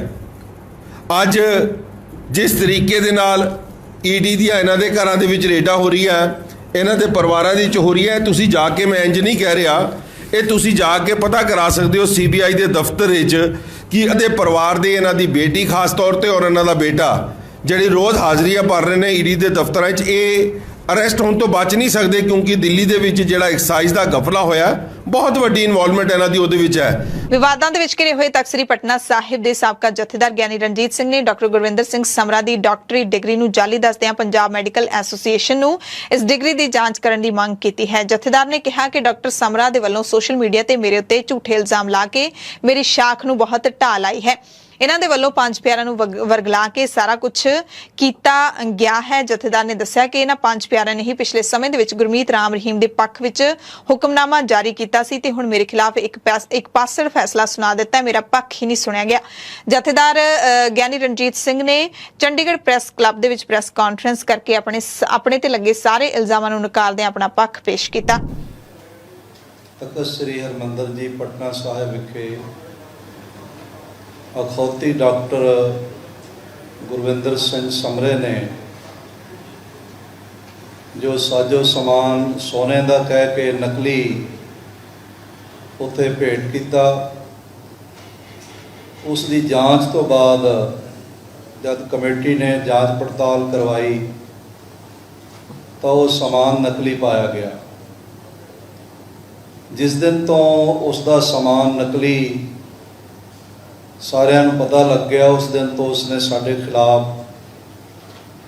ਝੂਠੇ ਇਲਜ਼ਾਮ ਲਾਉਣੇ ਸ਼ੁਰੂ ਕਰ ਦਿੱਤੇ, ਜਿਸ ਵਿੱਚ ਕਈ ਤਰ੍ਹਾਂ ਦੇ ਉਸਨੇ ਇਲਜ਼ਾਮ ਬੜੇ ਨੀਵੇਂ ਪੱਧਰ ਦੇ ਲਗਾਏ। ਦੁਨੀਆ ਦੇ ਵਿੱਚ ਵੱਖ-ਵੱਖ ਖੇਤਰਾਂ ਦੇ ਵਿੱਚ ਮੋਹਰੀ ਰਹਿਣ ਵਾਲੇ ਵਿਅਕਤੀਆਂ ਨੂੰ ਪੁਰਸਕਾਰ ਦਿੱਤੇ ਜਾ ਰਹੇ ਨੇ। ਨੋਬਲ ਪੁਰਸਕਾਰ ਭੌਤਿਕ ਵਿਗਿਆਨੀ ਅਲੇਨ ਐਸਪੈਕਟ, ਜੌਨ ਆਫ ਕਲੌਜ਼ਰ ਅਤੇ ਐਂਟਨ ਜੈਲਿੰਗਰ ਨੂੰ ਕੁਆਂਟਮ ਮਕੈਨਿਕਸ ਦੇ ਖੇਤਰ ਦੇ ਵਿੱਚ ਉਹਨਾਂ ਦੇ ਕੰਮ ਦੇ ਲਈ ਨੋਬਲ ਪੁਰਸਕਾਰ 2022 ਦੇਣ ਦਾ ਫੈਸਲਾ ਕੀਤਾ ਗਿਆ। ਪੰਜਾਬ ਪੁਲਿਸ ਨੇ ISI ਸਮਰਥਿਤ ਨਾਰਕੋ ਟੈਰਰ ਮੋਡਿਊਲ ਦਾ ਪਰਦਾਫਾਸ਼ ਕਰਨ ਦਾ ਦਾਅਵਾ ਕੀਤਾ ਹੈ। ਅੰਮ੍ਰਿਤਸਰ ਦਿਹਾਤੀ ਪੁਲਿਸ ਨੇ ਯੋਗਰਾਜ ਉਰਫ ਯੋਗ ਨੂੰ IED 2 AK-56 ਰਾਈਫਲਾਂ, ਇੱਕ ਪਿਸਤੌਲ ਤੇ ਇੱਕ ਟਿਫਨ ਬਾਕਸ ਦੇ ਵਿੱਚ 2 ਕਿਲੋ ਹੈਰਨ ਸਮੇਤ ਗ੍ਰਿਫਤਾਰ ਕੀਤਾ ਹੈ। ਪੰਜਾਬ ਦੇ DGP ਗੌਰਵ ਯਾਦਵ ਨੇ ਇਸ ਦੀ ਜਾਣਕਾਰੀ ਦਿੱਤੀ ਹੈ। ਉਹਨਾਂ ਕਿਹਾ ਕਿ ਯੋਗ ਕੈਨੇਡਾ ਦੇ ਵਿੱਚ ਰਹਿਣ ਵਾਲੇ ਲੰਡਾ ਤੇ ਪਾਕਿਸਤਾਨ ਦੇ ਵਿੱਚ ਰਹਿ ਰਹੇ ਰਿੰਦਾ ਦੇ ਕਹਿਣ ਤੇ ਕੰਮ ਕਰਦਾ ਸੀ। 2019 ਦੇ ਵਿੱਚ ਵੀ AK-56 ਦੀ ਖੇਪ ਆਈ ਸੀ, ਉਸ ਮਾਮਲੇ ਦੇ ਵਿੱਚ ਵੀ ਗ੍ਰਿਫਤਾਰ ਕੀਤਾ ਗਿਆ ਸੀ। DGP ਨੇ ਕਿਹਾ ਕਿ ਗੈਂਗਸਟਰ ਅਤੇ ਅੱਤਵਾਦੀ ਪੰਜਾਬ ਦਾ ਮਾਹੌਲ ਖਰਾਬ ਕਰਨ ਦੀ ਕੋਸ਼ਿਸ਼ ਕਰ ਰਹੇ ਨੇ, ਪਰ ਪੰਜਾਬ ਪੁਲਿਸ ਦੀ ਸਖਤ ਨਿਗਰਾਨੀ ਹੇਠ ਉਹ ਕਾਮਯਾਬ ਨਹੀਂ ਹੋ ਪਾ ਰਹੇ। ਪਰ ਉਸ ਕੇਸ ਦਾ ਕੀ ਕਰੀਏ ਜਦੋਂ ਇੱਕ ਗੈਂਗਸਟਰ ਜਿਹੜਾ ਫੜਿਆ ਗਿਆ ਪਰ ਪੁਲਿਸ ਦੀ ਹਿਰਾਸਤ ਦੇ ਵਿੱਚੋਂ ਹੀ ਉਹ ਫਰਾਰ ਹੋ ਚੁੱਕਿਆ। ਪੰਜਾਬ ਵਿਜੀਲੈਂਸ ਬਿਊਰੋ ਨੇ ਮੰਗਲਵਾਰ ਨੂੰ ਕਾਰਵਾਈ ਕਰਦੇ ਹੋਏ ਬਠਿੰਡਾ ਦੇ ਨਾਪਤੋਲ ਵਿਭਾਗ ਦੇ ਇੱਕ ਇੰਸਪੈਕਟਰ ਨੂੰ 9000 ਰੁਪਏ ਦੀ ਰਿਸ਼ਵਤ ਲੈਂਦਿਆਂ ਰੰਗੇ ਹੱਥੀਂ ਕਾਬੂ ਕੀਤਾ ਹੈ। ਫੜਿਆ ਗਿਆ ਇੰਸਪੈਕਟਰ ਕਵਿੰਦਰ ਸਿੰਘ ਪੈਟਰੋਲ ਪੰਪ ਮਾਲਕ ਤੋਂ ਰਿਸ਼ਵਤ ਮੰਗ ਰਿਹਾ ਸੀ, ਪਰ ਵਿਜੀਲੈਂਸ ਨੇ ਜਾਲ ਵਿਛਾ ਕੇ ਕਾਬੂ ਕਰ ਲਿਆ। ਬਠਿੰਡਾ ਦੇ ਥਾਣਾ ਸਦਰ ਦੇ ਵਿੱਚ ਕੇਸ ਦਰਜ ਕਰ ਲਿਆ ਗਿਆ। ਕੈਨੇਡਾ ਬੇਸਡ ਲੰਡਾ ਅਤੇ ਪਾਕਿਸਤਾਨ ਬੇਸਡ ਰਿੰਦੇ ਦੇ ਇਸ਼ਾਰਿਆਂ ਤੇ ਕੰਮ ਕਰਦਾ ਸੀ। ਇੱਕ ਬਹੁਤ ਇੰਪੋਰਟੈਂਟ ਕੜੀ ਸੀਗਾ ਨਾਰਕੋ ਟੈਰਰ ਮੋਡਿਊਲ ਦੇ ਵਿੱਚ, ਤੇ ਸਤੰਬਰ 2019 ਦੇ ਵਿੱਚ ਵੀ ਇੱਕ 5 AK-47 ਰਾਈਫਲਾਂ ਦੀ ਖੇਪ ਆਈ ਸੀ, ਉਸ ਕੇਸ 'ਚ ਗ੍ਰਿਫਤਾਰ ਹੋਇਆ ਸੀਗਾ। ਤੇ ਪਾਕਿਸਤਾਨ ISI ਦੀ ਸਾਜ਼ਿਸ਼ ਪੰਜਾਬ ਦੇ ਵਿੱਚ ਅਮਨ ਤੇ ਸ਼ਾਂਤੀ ਨੂੰ ਭੰਗ ਕਰਨ ਦੀ ਸੀਗੀ, ਉਸ ਨੂੰ ਅੱਜ ਵਿਫਲ ਕਰਤਾ ਗਿਆ ਹੈਗਾ। ਤੇ ਪੰਜਾਬ ਦੇ ਮੁੱਖ ਮੰਤਰੀ ਭਗਵੰਤ ਮਾਨ ਜੀ ਦੇ ਆਦੇਸ਼ਾਂ ਤੇ ਪੰਜਾਬ ਪੁਲਿਸ ਪੰਜਾਬ ਨੂੰ ਕੰਪਲੀਟਲੀ ਸਿਕਿਉਰ ਤੇ ਸੇਫ ਰੱਖੂਗੀ। ਬੁਲੇਟਿਨ ਦੇ ਵਿੱਚ ਕੁਝ ਵੱਡੇ ਹਾਦਸਿਆਂ ਤੇ ਘਟਨਾਵਾਂ ਦੀ ਜਾਣਕਾਰੀ ਤੁਹਾਨੂੰ ਦੇ ਦਿੰਦੇ ਹਾਂ। ਸਭ ਤੋਂ ਪਹਿਲਾਂ ਅਫਗਾਨਿਸਤਾਨ ਤੋਂ ਖਬਰ ਹੈ, ਜਿੱਥੇ ਰਾਜਧਾਨੀ ਕਾਬੁਲ ਦੇ ਵਿੱਚ ਮੰਗਲਵਾਰ ਸਵੇਰੇ ਫਿਰ ਗੁਰਦੁਆਰਾ ਕਰਤੇ ਪ੍ਰਵਾਨ ਦੇ ਨੇੜੇ ਬੰਬ ਧਮਾਕਾ ਹੋਣ ਦੀ ਖਬਰ ਮਿਲੀ। ਟਵਿੱਟਰ ਤੇ ਇੱਕ ਅਫਗਾਨੀ ਪੱਤਰਕਾਰ ਨੇ ਇੱਕ ਤਸਵੀਰ ਸਾਂਝੀ ਕਰਦਿਆਂ ਇਸ ਘਟਨਾ ਦੀ ਜਾਣਕਾਰੀ ਦਿੱਤੀ। ਜੂਨ ਮਹੀਨੇ ਦੇ ਵਿੱਚ ਵੀ ਗੁਰਦੁਆਰਾ ਸਾਹਿਬ ਵਿੱਚ ਕਈ ਧਮਾਕੇ ਹੋਏ ਸਨ। ਇਸ ਹਮਲੇ ਦੇ ਵਿੱਚ ਗਾਰਡ ਸਮੇਤ 2 ਅਫਗਾਨੀ ਨਾਗਰਿਕ ਮਾਰੇ ਗਏ ਸਨ। ਅਫਗਾਨਿਸਤਾਨ ਦੇ ਵਿੱਚ ਹੁਣ 100 ਦੇ ਕਰੀਬ ਹੀ ਸਿੱਖ ਹਿੰਦੂ ਰਹਿ ਗਏ ਨੇ, ਇਸ ਤੋਂ ਵੀ ਗਿਣਤੀ ਘੱਟ ਹੋ ਸਕਦੀ ਹੈ। ਜ਼ਿਆਦਾਤਰ ਇਹ ਪੂਰਬੀ ਸ਼ਹਿਰ ਜਲਾਲਾਬਾਦ ਅਤੇ ਰਾਜਧਾਨੀ ਕਾਬੁਲ ਦੇ ਵਿੱਚ ਰਹਿੰਦੇ ਨੇ। ਉੱਤਰਾਖੰਡ ਦੇ ਅੰਕਿਤਾ ਭੰਡਾਰੀ ਕਤਲकांड ਮਾਮਲੇ ਦੇ ਵਿੱਚ ਪੁਲਿਸ ਨੇ ਸਿੱਟ ਦੀ ਜਾਂਚ ਵਿੱਚ ਕਤਲ ਦਾ ਮਕਸਦ ਸਾਫ਼ ਹੋਣ ਦਾ ਵੱਡਾ ਦਾਅਵਾ ਕੀਤਾ ਹੈ। ਪੁਲਕਿਤ ਅਤੇ ਉਸਦੇ ਦੋਵੇਂ ਮੈਨੇਜਰ ਸੌਰਵ ਭਾਕਰ ਅਤੇ ਅੰਕਿਤ ਗੁਪਤਾ ਨੇ ਰਿਜ਼ੋਰਟ ਅਤੇ ਆਪਣੇ ਰਾਜ਼ ਨੂੰ ਦਬਾਉਣ ਦੇ ਲਈ ਅੰਕਿਤਾ ਨੂੰ ਕਹਿੰਦੇ ਮਾਰਿਆ ਸੀ। ਇਸ ਦੀ ਪੁਸ਼ਟੀ ਉੱਤਰਾਖੰਡ ਦੇ ADG law and order V ਮੁਰਗੇਸ਼ਨ ਨੇ ਸਿੱਟ ਦੀ ਜਾਂਚ ਦੇ ਆਧਾਰ ਤੇ ਕੀਤੀ ਹੈ। ਮੁਰਗੇਸ਼ਨ ਨੇ ਦੱਸਿਆ ਕਿ ਅੰਕਿਤਾ ਭੰਡਾਰੀ ਨੂੰ ਮਾਰਨ ਦਾ ਵੱਡਾ ਕਾਰਨ ਸੀ ਕਿ ਰਿਜ਼ੋਰਟ ਦੇ ਵਿੱਚ ਉਸ ਉੱਤੇ ਅਨੈਤਿਕ ਕੰਮ ਕਰਨ ਦਾ ਦਬਾਅ ਬਣਾਇਆ ਜਾ ਰਿਹਾ ਸੀ। ਨੌਕਰੀ ਦੇ ਨਾਂ ਦੇ ਉੱਤੇ ਉਸ ਨੂੰ VIP ਗੈਸਟ ਨੂੰ ਸਪੈਸ਼ਲ ਸਰਵਿਸ ਦਿੱਤੇ ਜਾਣ ਲਈ ਕਿਹਾ ਜਾ ਰਿਹਾ ਸੀ ਤੇ ਦਬਾਅ ਪੁਲਕਿਤ ਨੇ ਅੰਕਿਤਾ ਭੰਡਾਰੀ ਤੇ ਬਣਾਇਆ ਸੀ। ਅੰਕਿਤਾ ਨੇ ਅਜਿਹਾ ਕਰਨ ਤੋਂ ਸਾਫ਼ ਇਨਕਾਰ ਕਰ ਦਿੱਤਾ ਸੀ ਤੇ ਭੰਡਾਰੀ ਨੇ ਇਸ ਦੀ ਜਾਣਕਾਰੀ ਆਪਣੀ ਦੋਸਤ ਪੁਸ਼ਪ ਨੂੰ ਵੀ ਦਿੱਤੀ ਸੀ। ਮੁਰਗੇਸ਼ਨ ਨੇ ਦੱਸਿਆ ਕਿ ਪੁਲਕਿਤ ਨੂੰ ਡਰ ਹੋ ਗਿਆ ਸੀ ਕਿ ਅੰਕਿਤਾ ਭੰਡਾਰੀ ਇੱਥੋਂ ਨੌਕਰੀ ਛੱਡ ਦੇਊਗੀ। ਰਿਜ਼ੋਰਟ ਦੇ ਵਿੱਚ ਜਿੰਨੇ ਵੀ ਅਨੈਤਿਕ ਕੰਮ ਹੋ ਰਹੇ ਨੇ ਉਹਨਾਂ ਸਾਰਿਆਂ ਦੀ ਉਹ ਜਾਣਕਾਰੀ ਦੇ ਦੇਵੇਗੀ, ਬਾਹਰ ਜਾ ਕੇ ਪੋਲ ਖੋਲ ਦੇਊਗੀ। ਇਸ ਕਰਕੇ ਪੁਲਕਿਤ ਨੇ ਆਪਣੇ 2 ਮੈਨੇਜਰਾਂ ਸੌਰਵ ਭਾਸਕਰ ਤੇ ਅੰਕਿਤ ਗੁਪਤਾ ਦੇ ਨਾਲ ਮਿਲ ਕੇ ਅੰਕਿਤਾ ਦਾ ਕਤਲ ਕਰ ਦਿੱਤਾ। ਸਿੱਟ ਨੂੰ ਇਸ ਦੇ ਸਾਰੇ ਪੁਖਤਾ ਸਬੂਤ ਮਿਲੇ ਨੇ, ਜਿਸ ਦੇ ਆਧਾਰ ਤੇ ਸਾਬਿਤ ਹੋ ਚੁੱਕਿਆ ਕਿ ਅੰਕਿਤਾ ਉੱਤੇ ਗਲਤ ਕੰਮ ਕਰਨ ਦਾ ਦਬਾਅ ਬਣਾਇਆ ਜਾ ਰਿਹਾ ਸੀ। ਪੰਜਾਬ ਦੇ ਗੁਰਦਾਸਪੁਰ ਸੈਕਟਰ ਦੇ ਵਿੱਚ ਅੰਤਰਰਾਸ਼ਟਰੀ ਸਰਹੱਦ ਦੇ ਨੇੜੇ BSF ਦੇ ਜਵਾਨਾਂ ਨੇ ਡਰੋਨ ਤੇ ਗੋਲੀਬਾਰੀ ਕੀਤੀ। ਅਧਿਕਾਰੀਆਂ ਨੇ ਦੱਸਿਆ ਕਿ ਡਰੋਨ ਪਾਕਿਸਤਾਨੀ ਹੋਣ ਦਾ ਸ਼ੱਕ ਹੈ। ਮੰਗਲਵਾਰ ਸਵੇਰੇ ਨੋਇਡਾ ਦੇ ਬੈਰ ਰੇਲਵੇ ਸਟੇਸ਼ਨ ਤੇ Jammu Tawi ਮੁਰੀ express railway station ਦੀ ਪਟੜੀ ਤੋਂ ਉਤਰ ਗਈ। ਇਸ ਹਾਦਸੇ ਦੇ ਵਿੱਚ ਕਈ ਵਿਅਕਤੀ ਜ਼ਖਮੀ ਹੋ ਗਏ, ਹਾਲਾਂਕਿ ਜਾਨੀ ਨੁਕਸਾਨ ਤੋਂ ਰਾਹਤ ਰਹੀ ਹੈ। ਬੁਲੰਦ ਸ਼ਹਿਰ ਦੇ ਸੀਨੀਅਰ ਪੁਲਿਸ ਸੁਪਰਡੈਂਟ ਸ਼ਲੋਕ ਕੁਮਾਰ ਨੇ ਦੱਸਿਆ ਕਿ ਬੈਰ ਰੇਲਵੇ ਸਟੇਸ਼ਨ ਦੇ ਨੇੜੇ ਜੰਮੂ ਤਵੀ ਐਕਸਪ੍ਰੈਸ ਦੇ ਇੰਜਨ ਦੇ ਨਾਲ ਦਾ ਡੱਬਾ ਪਟੜੀ ਤੋਂ ਉਤਰ ਗਿਆ ਸੀ ਤੇ ਕਈ ਹੋਰ ਡੱਬੇ ਵੀ ਨੁਕਸਾਨੇ ਗਏ। ਜ਼ਖਮੀ ਸਵਾਰੀਆਂ ਨੂੰ ਹਸਪਤਾਲ 'ਚ ਦਾਖਲ ਕਰਵਾਇਆ ਗਿਆ। ਗੁਜਰਾਤ ਦੇ ਕੱਛ ਜ਼ਿਲ੍ਹੇ ਦੇ ਵਿੱਚ ਗਰਬਾ ਸਮਾਗਮ ਦੇ ਵਿੱਚ ਕੁਝ ਵਿਅਕਤੀਆਂ ਦੇ ਵੱਲੋਂ ਜ਼ਬਰਦਸਤੀ ਦਾਖਲ ਹੋ ਕੇ ਹਮਲਾ ਕਰਨ ਦੀ ਕੋਸ਼ਿਸ਼ ਕੀਤੀ ਗਈ, ਜਿਸ ਕਾਰਨ ਘੱਟੋ-ਘੱਟ 6 ਜਣੇ ਜ਼ਖਮੀ ਹੋ ਗਏ। ਪੁਲਿਸ ਨੇ ਦੱਸਿਆ ਕਿ ਸੋਮਵਾਰ ਰਾਤ ਦੀ ਇਸ ਘਟਨਾ ਤੋਂ ਬਾਅਦ ਮਾਤਰ ਤਹਿਸੀਲ ਦੇ ਉੰਦੇਲਾ ਪਿੰਡ ਦੇ ਵਿੱਚ ਪੁਲਿਸ ਤੈਨਾਤ ਕਰ ਦਿੱਤੀ ਗਈ ਹੈ। ਖੇੜਾ ਦੇ SP ਰਾਜੇਸ਼ ਗੜੀਆ ਨੇ ਕਿਹਾ ਕਿ ਆਰਿਫ ਅਤੇ ਜ਼ਹੀਰ ਨਾਮੀ 2 ਵਿਅਕਤੀਆਂ ਦੀ ਅਗਵਾਈ ਦੇ ਵਿੱਚ ਇੱਕ ਗਰੁੱਪ ਨਵਰਾਤਰੀ ਗਰਬਾ ਸਥਾਨ ਦੇ ਵਿੱਚ ਦਾਖਲ ਹੋਇਆ, ਹੰਗਾਮਾ ਕਰਨਾ ਸ਼ੁਰੂ ਕਰ ਦਿੱਤਾ। ਉਹਨਾਂ ਨੇ ਪਥਰਾਅ ਵੀ ਕੀਤਾ ਤੇ ਇਸ ਘਟਨਾ ਦੇ ਵਿੱਚ 6 ਜਣੇ ਜ਼ਖਮੀ ਹੋ ਗਏ। ਅਗਲੀ ਖਬਰ ਵੀ ਗੁਜਰਾਤ ਤੋਂ ਹੀ ਹੈ, ਜਿੱਥੇ ਅਹਿਮਦਾਬਾਦ ਦੇ ਪੌਸ਼ ਇਲਾਕਿਆਂ ਦੇ ਵਿੱਚੋਂ ਇੱਕ ਮੰਨੇ ਜਾਣ ਵਾਲੇ ਸਿੰਧੂ ਭਵਨ ਦੇ ਵਿੱਚ ਨਵਰਾਤਰੀ ਦੇ ਮੌਕੇ ਗਰਬਾ ਖੇਡਦੇ ਹੋਏ ਇੱਕ ਮੁਸਲਿਮ ਨੌਜਵਾਨ ਦੇ ਨਾਲ ਮਾਰਕੁੱਟ ਕੀਤੀ ਗਈ ਤੇ ਉਸ ਨੂੰ ਗਰਬਾ ਵਾਲੀ ਥਾਂ ਤੋਂ ਤੁਰੰਤ ਨਿਕਲਣ ਦੇ ਲਈ ਕਿਹਾ ਗਿਆ। ਵੀਡੀਓ ਵੀ ਸੋਸ਼ਲ ਮੀਡੀਆ ਤੇ ਵਾਇਰਲ ਹੋਇਆ। ਇਸ ਤੋਂ ਬਾਅਦ ਅਹਿਮਦਾਬਾਦ ਦੀ ਸਰਖੇਜ਼ ਪੁਲਿਸ ਸਟੇਸ਼ਨ ਨੇ ਅਣਪਛਾਤੇ ਲੋਕਾਂ ਦੇ ਖਿਲਾਫ ਸ਼ਿਕਾਇਤ ਦਰਜ ਕੀਤੀ ਹੈ। ਹਮਲੇ ਦਾ ਇਲਜ਼ਾਮ ਕਥਿਤ ਤੌਰ ਤੇ ਬਜਰੰਗ ਦਲ ਦੇ ਵਰਕਰਾਂ ਤੇ ਲੱਗ ਰਿਹਾ ਹੈ। ਉੱਤਰੀ ਕੋਰੀਆ ਨੇ ਦਰਮਿਆਨੀ ਦੂਰੀ ਦੀ ਬੈਲਿਸਟਿਕ ਮਿਜ਼ਾਈਲ ਦਾਗੀ ਹੈ, ਜੋ ਜਾਪਾਨ ਦੇ ਉੱਤੋਂ ਲੰਘਦੇ ਹੋਏ ਪ੍ਰਸ਼ਾਂਤ ਮਹਾਸਾਗਰ ਦੇ ਵਿੱਚ ਜਾ ਡਿੱਗੀ। ਜਾਪਾਨ ਤੇ ਦੱਖਣੀ ਕੋਰੀਆ ਨੇ ਇਸ ਦੀ ਜਾਣਕਾਰੀ ਦਿੱਤੀ ਹੈ। ਮੰਨਿਆ ਜਾਂਦਾ ਹੈ ਕਿ ਉੱਤਰੀ ਕੋਰੀਆ ਨੇ ਇਲਾਕੇ ਦੇ ਵਿੱਚ ਅਮਰੀਕਾ ਦੇ ਸਹਿਯੋਗੀਆਂ ਨੂੰ ਨਿਸ਼ਾਨਾ ਬਣਾਉਣ ਵਾਲੇ ਹਥਿਆਰਾਂ ਦੀ ਪਰਖ ਨੂੰ ਤੇਜ਼ ਕਰ ਦਿੱਤਾ ਹੈ। ਜਾਪਾਨ ਦੇ ਪ੍ਰਧਾਨ ਮੰਤਰੀ ਦਫ਼ਤਰ ਨੇ ਕਿਹਾ ਕਿ ਉੱਤਰੀ ਕੋਰੀਆ ਵੱਲੋਂ ਦਾਗੀ ਘੱਟੋ-ਘੱਟ ਇੱਕ ਮਿਜ਼ਾਈਲ ਦੇ ਜਾਪਾਨ ਤੋਂ ਲੰਘਦੇ ਹੋਏ ਪ੍ਰਸ਼ਾਂਤ ਮਹਾਸਾਗਰ ਵਿੱਚ ਡਿੱਗਣ ਦੀ ਸੰਭਾਵਨਾ ਹੈ। ਜਾਪਾਨ ਦੇ ਅਧਿਕਾਰੀਆਂ ਨੇ ਨੇੜੇ ਦੀਆਂ ਇਮਾਰਤਾਂ ਨੂੰ ਖਾਲੀ ਕਰਨ ਦੇ ਲਈ ਪੂਰਬ ਉੱਤਰ ਦੇ ਲੋਕਾਂ ਦੇ ਲਈ ਜੇ ਅਲਰਟ ਜਾਰੀ ਕਰ ਦਿੱਤਾ ਹੈ। ਦਿੱਲੀ ਪੁਲਿਸ ਨੇ ਗੈਰ ਕਾਨੂੰਨੀ ਗਤੀਵਿਧੀਆਂ ਰੋਕੂ ਐਕਟ ਦੇ ਤਹਿਤ ਪਾਬੰਦੀਸ਼ੁਦਾ ਪਪੂਲਰ ਫਰੰਟ ਆਫ ਇੰਡੀਆ ਦੇ ਨਾਲ ਕਥਿਤ ਤੌਰ ਤੇ ਜੁੜੇ 4 ਜਣਿਆਂ ਨੂੰ ਗ੍ਰਿਫਤਾਰ ਕੀਤਾ ਹੈ। ਕੇਂਦਰ ਸਰਕਾਰ ਦੇ ਵੱਲੋਂ 28 ਸਤੰਬਰ ਨੂੰ PFI ਤੇ ਪਾਬੰਦੀ ਲਾ ਦਿੱਤੀ ਗਈ ਸੀ, ਜਿਸ ਤੋਂ ਬਾਅਦ ਕੌਮੀ ਰਾਜਧਾਨੀ ਦੇ ਵਿੱਚ PFI ਮੈਂਬਰਾਂ ਦੀ ਗ੍ਰਿਫਤਾਰੀ ਦਾ ਇਹ ਪਹਿਲਾ ਮਾਮਲਾ ਹੈ। ਹਾਲਾਂਕਿ ਇਸ ਤੋਂ ਪਹਿਲਾਂ ਦਿੱਲੀ ਪੁਲਿਸ ਨੇ ਸ਼ਹਿਰ ਦੇ 6 ਜ਼ਿਲ੍ਹਿਆਂ ਦੇ ਵਿੱਚ ਫੈਲੀਆਂ PFI ਇਕਾਈਆਂ ਦੇ ਉੱਤੇ ਛਾਪੇਮਾਰੀ ਕਰਕੇ ਗਰੁੱਪ ਦੇ ਨਾਲ ਕਥਿਤ ਤੌਰ ਤੇ ਜੁੜੇ 33 ਲੋਕਾਂ ਨੂੰ ਹਿਰਾਸਤ ਦੇ ਵਿੱਚ ਲਿਆ ਸੀ, ਪਰ ਗ੍ਰਿਫਤਾਰੀ ਪਹਿਲੀ ਹੋਈ ਹੈ। ਪੰਜਾਬ ਦੇ ਲੁਧਿਆਣਾ ਜ਼ਿਲ੍ਹੇ ਦੇ ਵਿੱਚ ਪੁਲਿਸ ਨੇ ਇੱਕ ਅਜਿਹੇ ਗਰੋਹ ਦਾ ਪਰਦਾਫਾਸ਼ ਕੀਤਾ ਜੋ ਸ਼ਹਿਰ ਚੋਂ ਵਾਹਨ ਚੋਰੀ ਕਰਕੇ ਇੱਕ ਪਲਾਟ ਦੇ ਵਿੱਚ ਡੰਪ ਕਰ ਦਿੰਦਾ ਸੀ। ਇਸ ਤੋਂ ਬਾਅਦ ਮੌਕਾ ਦੇਖ ਕੇ ਇਹ ਵਾਹਨਾਂ ਨੂੰ ਅੱਗੇ workshop star avenue Malerkotla road ਦੇ ਵਿੱਚ ਲੈ ਜਾਂਦੇ ਸੀ, ਜਿੱਥੇ ਗੈਸ ਕਟਰ ਦੀ ਮਦਦ ਨਾਲ ਵਾਹਨਾਂ ਨੂੰ ਕੱਟ ਕੇ ਉਹਨਾਂ ਦੇ ਜਿਹੜੇ ਸਪੇਅਰ ਪਾਰਟਸ ਨੇ ਉਹ ਕਬਾੜੀਆਂ ਨੂੰ ਵੇਚ ਦਿੰਦੇ ਸੀ। ਥਾਣਾ ਫੋਕਲ ਪੁਆਇੰਟ ਦੀ ਪੁਲਿਸ ਨੇ ਗਰੋਹ ਦੇ ਸਰਗਨਾ ਦੀ ਪਤਨੀ ਸਮੇਤ 4 ਜਣਿਆਂ ਨੂੰ ਗ੍ਰਿਫਤਾਰ ਕੀਤਾ ਹੈ। ਮੁਲਜ਼ਮਾਂ ਦੀ ਪਛਾਣ ਬਲਜੀਤ ਕੌਰ, ਮਨੋਜ ਕੁਮਾਰ, ਰਣਧੀਰ ਸਿੰਘ ਅਤੇ ਗੁਰਦੀਪ ਸਿੰਘ ਵਜੋਂ ਹੋਈ ਹੈ। ਇਹਨਾਂ ਦੇ ਕਬਜ਼ੇ ਵਿੱਚੋਂ ਪੁਲਿਸ ਨੇ 10 ਬਲੈਰੋ ਟੈਂਪੂ, 17 ਇੰਜਣ, ਭਾਰੀ ਮਾਤਰਾ ਦੇ ਵਿੱਚ ਟਾਇਰ, ਰੇਡੀਏਟਰ, ਸਕ੍ਰੈਪ ਅਤੇ ਗੈਸ ਕਟਰ ਬਰਾਮਦ ਕੀਤੇ ਨੇ। ਪੰਜਾਬ ਦੀਆਂ ਖਾਸ ਖਬਰਾਂ ਦੇ ਖਾਸ ਬੁਲੇਟਿਨ ਦੇ ਵਿੱਚ ਤੁਹਾਡੇ ਸਭ ਤੋਂ ਇਜਾਜ਼ਤ ਚਾਹੁੰਦੇ ਹਾਂ। ਧੰਨਵਾਦ।